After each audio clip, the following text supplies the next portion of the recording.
میم. آپ ان کو بول کے دیکھ لیں, آپ کے ووکل کارڈ میں حرکت ہوگی تو یہ مسموع آوازیں کہلاتی ہیں. غیر مسموع آوازیں وہ آوازیں جو ووکل کارڈ میں حرکت پیدا نہ کریں, جیسے سین, شین, کاف, گاپ.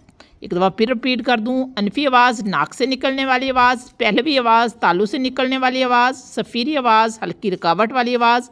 ہانیہ آواز, بھاری آواز. معکوسی آواز, ٹیٹ, ڈال, زیب. مسموع آواز ووکل کارڈ میں حرکت پیدا کرتی ہے اور غیر مسموع آواز ووکل کارڈ میں حرکت پیدا نہیں کرتی. زبان کے بارے میں کتاب اردو زبان کی تاریخ لکھی ڈاکٹر مرزا خلیل احمد بیگ نے. بلبی آواز جو دونوں ہونٹوں کو ملانے سے پیدا ہو, جیسے پے, پھے, بھے, بھے.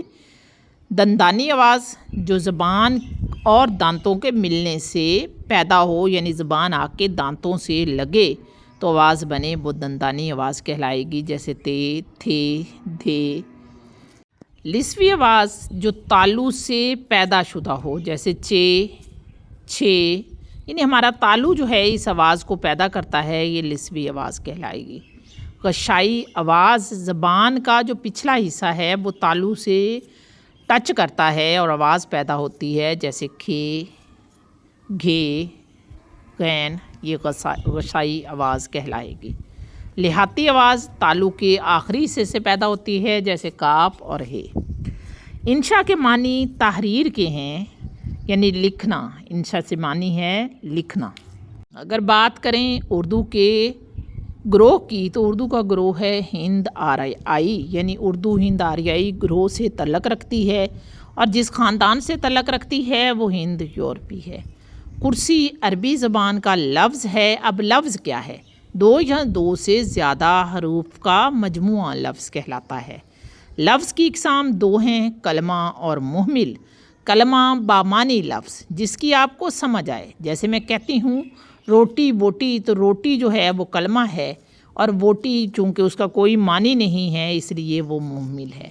لفظ کی دو اقسام ہیں, کلمہ اور محمل. لفظ حرفوں سے مل کر بنتا ہے. اب کلمہ جو بامانی لفظ ہے اس کی تین اقسام ہیں, اسم, فعل, حرف. اسم جگہ, شخص, چیز, کیفیت کا نام. فعل کسی کام کا کرنا یا ہونا. حرف, اچھا فعل میں کام کا کرنا یا ہونا زمانے کے لحاظ سے پایا جاتا ہے. حرف مفہوم واضح نہیں ہوتا لیکن جملوں کو جوڑتا ہے. اگر ہم بات کریں تعداد کے لحاظ سے اسم کی اقسام, تو تعداد کے لحاظ سے اسم کی دو اقسام ہیں, واحد, جمع. جنس کے لحاظ سے اسم کی دو اقسام ہیں, مذکر, مؤنث. بناوٹ کے لحاظ سے اسم کی تین اقسام ہیں, اسم جامد, اسم مصدر, اسم مشتق. اور معنی کے لحاظ سے اسم کی دو اقسام ہیں, اسم معرفہ اور اسم نکرہ. معرفہ خاص جگہ, شخص یا چیز کا نام. نکرہ عام جگہ, شخص یا چیز کا نام. واضح رہے یہ معنی کے لحاظ سے دو قسمیں ہیں. بناوٹ کے لحاظ سے جو تین قسمیں ہیں اس میں پہلی قسم ہے اسم جامد. جامد جیسا کہ نام سے نکلا ہے یہ جامد ہے, یعنی یہ نہ تو کسی کلمہ سے نکلتا ہے اور نہ ہی اس سے دوسرے کلمات بنائے جاتے ہیں. ہم اہل زبان سے اسم جامد کو سنتے ہیں, جیسے قلم, پینسل, دوات, کتاب, چاک.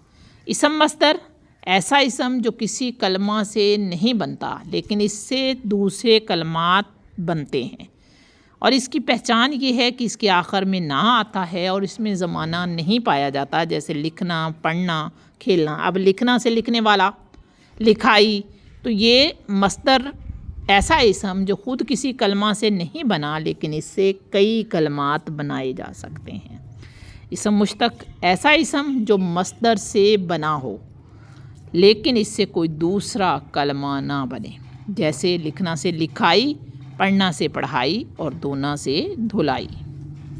جس ہے کو خوب کھل کر پڑھا جائے, یعنی پوری طرح پڑھا جائے, وہ ہائے ملفوظی کہلاتی ہے, اور جس ہے کو خوب کھل کر نہ پڑھا جائے وہ ہائے مخفی کہلاتی ہے.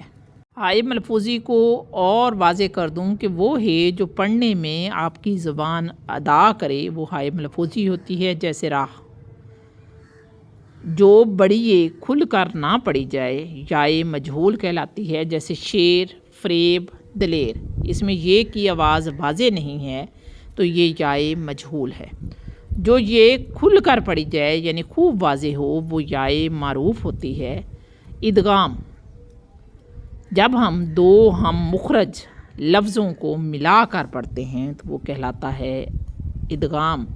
جیسے بد تر ہے لیکن ہم ان کو ملا کے بدتر پڑھیں تو یہ ادغام کہلائے گا۔